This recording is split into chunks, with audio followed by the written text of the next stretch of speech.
What's the limit? It's going to be the limit as x goes to a of 2 over x plus 3 minus what?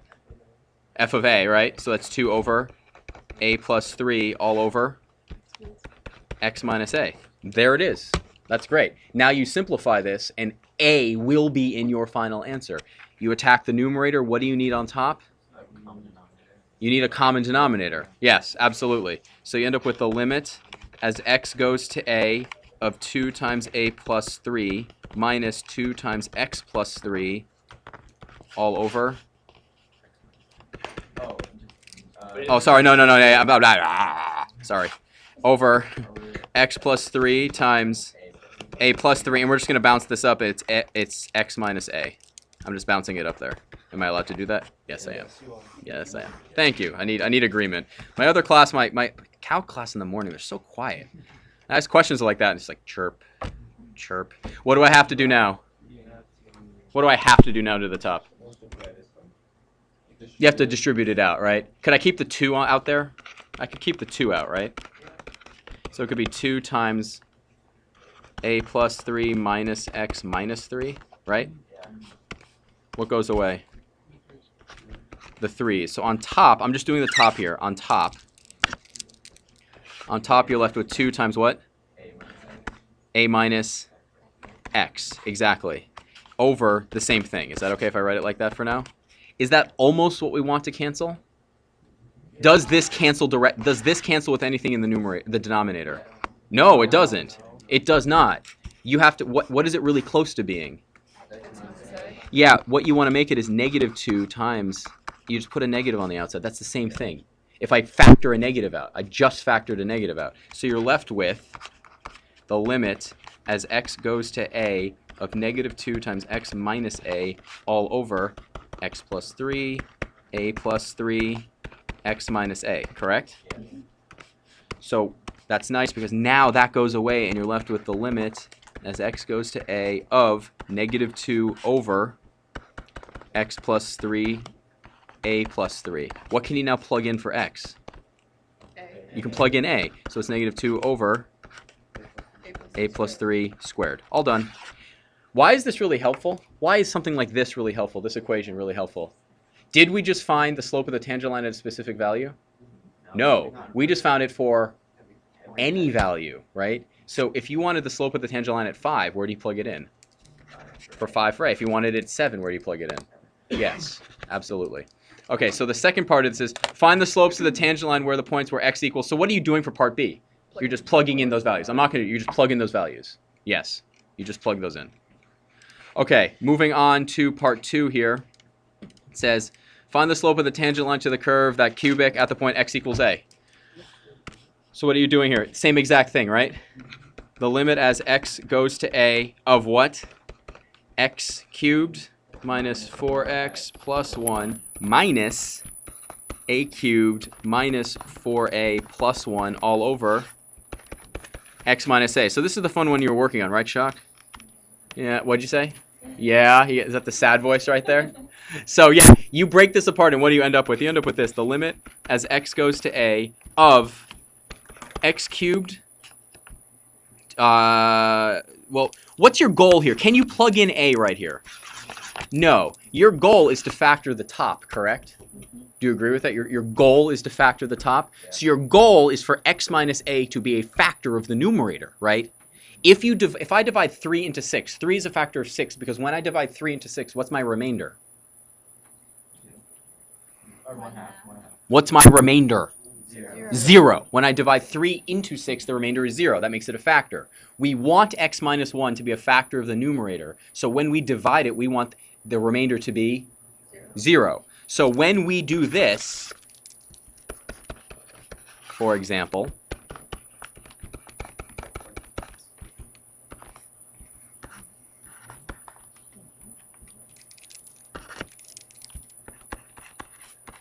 a is a number, correct? Do you agree with that? A is a number. Did I make a mistake? Plus 4a, thank you. I took it out, yeah. Minus 1, thank you. Yes, that's correct. Absolutely. Well, here's the thing. We want to factor x minus a out. Do you agree with that? Yes, we do. Pause for a sec. Yes. So let's get x squared. What do we multiply? We multiply it out, you get what? You might want to pay attention to this because it's a good general method, kids. Like this, correct? We subtract it. Yeah, there's a lot of zeros missing here. When we subtract that, what are we left with? Ax squared. We're left with ax squared. Is there an x squared in here? No. So you're subtracting it from 0. You get ax squared. What do you bring down? What's the leading term here? Ax squared. What do you put it over? What are you left with? Ax. So it's this plus ax. Multiply it and you get ax squared minus what? Why isn't it negative 8? This times the x. No, not. Because subtracting a negative, you get a positive. You're subtracting a negative, you get a positive. That is the number one mistake people make is they forget the negative sign. Put the parentheses around. You multiply this, what do you get? Minus what? You subtract this, right? Okay, so here's what we do. These cancel, right? Again? So what do you end up with? You end up with negative 4x plus a squared x. Do you agree with that? Let's rearrange this a little bit. That's the same thing as... What is that the same as? That a squared minus 4 times what? I'm just factoring it out just so you can see what's going on here, okay? This is going to help us. So what do we drop down now? Nope. Nope. Why do we drop that all down at once? That is just a number. It's not a variable. This is just a number. A is a static number. It's not a variable. Watch. What's our leading term now? A squared minus 4 times what? X. What do we put it over? X. So what do we put up top here? Yeah, a squared minus 4. Now we have to multiply, and we have to be very, very careful here. We're multiplying this by this, right? So let's just be very careful. So that's x minus a times what? A squared minus 4. A squared minus 4. Let's multiply it out and see what happens. You get x a squared, right? Minus 4x minus a cubed plus 4a. Let's copy that down. What was that again? So we ended up, and actually, you know what? I'm going to multiply this out again just so we can see it. You end up with a squared x minus 4x minus a cubed plus 4a minus 1, correct? I just multiplied it out. Do you see what I did right there? So this, where do we plug it? Oh, look at this. We have a squared x minus 4x minus a cubed plus 4a. Let's subtract. What do you end up with? A. What do you end up with? You end up with negative 1, right? Hold on. Pausing. Stop for 1 sec. This is challenging to do. I totally get it. This is not the easiest thing to do. It is not meant to be easy to do. This is a general solution method. Is it a really good sign that it came out to 0? If it wasn't 0, what does that mean? It's a remainder, and it's not going to divide evenly. Or we made a mistake. So if they're telling you that you can do this, you should expect to get 0. Take your time on this. Is it psychotically easy to do this wrong right here, this polynomial long division? Yes, it's really easy to do it wrong. So it's 3a squared. So to find equations of lines, what do you need to do? Give me a sentence. To find the equation of a line, what are you going to do? Find the slope and the point, and then use the...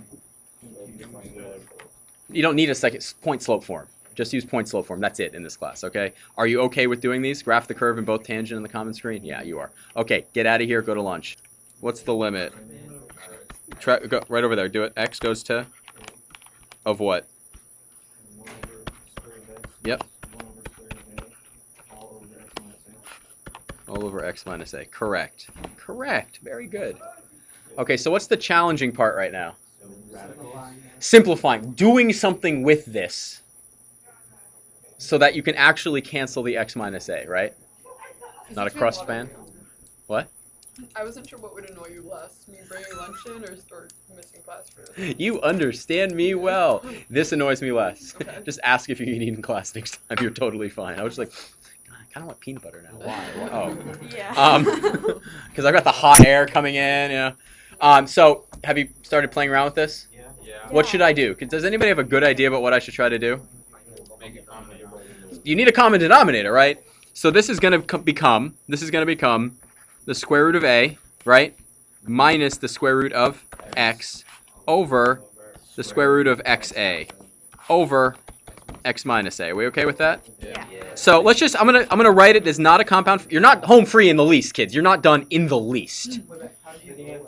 How did I do what? Can you just explain how you get to the next step? He multiplied. How did I get from here to here? Multiplied by by. both I multiplied this one by square root of a over square root of a, and I multiplied this one by the square root of x over the square root of x. Okay. We're not in the least done. This is the first little step. This would be like, I'm so proud of myself, and then the professor would be like, shh. The worst part was the assignments were out of like 8 points, and you do like a weekend of work, and you get like 3.5. And the reason that was good is because the way the class was designed, 50% of the points got you an A, 40% of the points got you a B, 30% of the points. So you get like 3.5. You're like, okay, it's not bad, right? But it's so demoralizing. You'd see like 3.5 points, and you'd be like, man, that just doesn't seem right, does it? Okay, this one, I have to admit, is pretty nasty because you get this next. You do get this. You're like, okay, what? You got this, right? You got x minus a times the square root of xa. Is there anything we can do to simplify that further? Are there any I fractions? just distributed it, but I don't think that's right. You can't square it because it doesn't equal anything. You can't square this thing. You cannot square this thing. Okay, that you can't eat right now. You'll make way too much noise. Stop. It's on the record. I understand. Eat while you're having the meeting. I know you're not always talking. There's 4 of you up there and you weren't all talking at the same time. So, what are you aiming to do here? Can someone tell me what are we aiming to simplify? What? No, we don't. We could care less about the square root. What are we trying to get rid of? We are trying to plug in a for x. We can't do that. The x minus a. What is the problem right now? I'm trying to explain. Do a better job.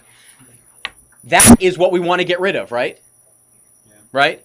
The only way to get rid of that would be to cancel it with the numerator, right? Does anybody see a way we could do a really nasty? We can't. Okay, what do you want to do? Multiply by square root of a minus the square root of x over the square root of a minus the square root of x. Because when that. Really? You want to do that? Okay. Cool. That's fine. That's fine. I like this idea. So he wants to do this. The square root of a plus the square root of x Yeah. over what? The square root of a plus the square root of x. Okay, ready? Let's see if it does that. I like this. This is actually a better method than I was thinking of. If you do this out, you end up with a. I'm going to write out the whole thing for a second here. You get a minus root x plus root x minus x. What cancels? The middle 2 terms cancel, leaving you with what? Is that almost what we want? Almost. It's not what we want. So what does the numerator become? It becomes a minus x over x minus a times root xa times root a plus root x. What cancels? You gotta distribute. You gotta take out the negative. You need to make it negative, and you turned it into X plus a. Or x minus a. Now what cancels? That's gone, and now you're left with the limit as x goes to a of negative 1 over root xa times root a plus root x. There it is. So now can we plug in x? Can we plug in a for x? Yeah. So that's going to be equal to negative 1 over a and 2 root. You're almost done. You can simplify this a little more. What power is a right there? What power is square root? 1/2. 1/2. So you have negative 1 over 2 times a to the what power? 1.5. 3 halves. Exactly right. And another way to write this would be negative 2 times a to the negative 3 halves. That's another way to write it. Okay, so this was kind of nasty because I like this. This step is a lot better way of doing what I wanted you to do. The way you can also look at this as follows. Let's just look at one little piece right here. When you see x minus a, another way to look at x minus a is this. This is kind of the nasty thing I was thinking of. Have I changed anything? What is that? No, what is that? What is that? Difference of squares. That is the difference of squares, everybody. What does that factor therefore into? The square root of x plus the square root of a times the square root of x minus the square root of a. That is what I would call a creative, really, really nasty thing to do. So you could either try factoring it like that, which I don't expect you to see, but this right here is awesome. When you get stuck with radicals, we were calling this, it's not really, but what were we calling that? We're calling that a conjugate. It's not really, but it's close enough so we can call it a conjugate. It rationalized the numerator, and the nice byproduct was it created the factor we wanted to cancel. You know what you're aiming for. You know what you want to get rid of. You want to get rid of that. You don't like that term. You do not like that term. You want to get rid of it. That was very good. I like the multiple.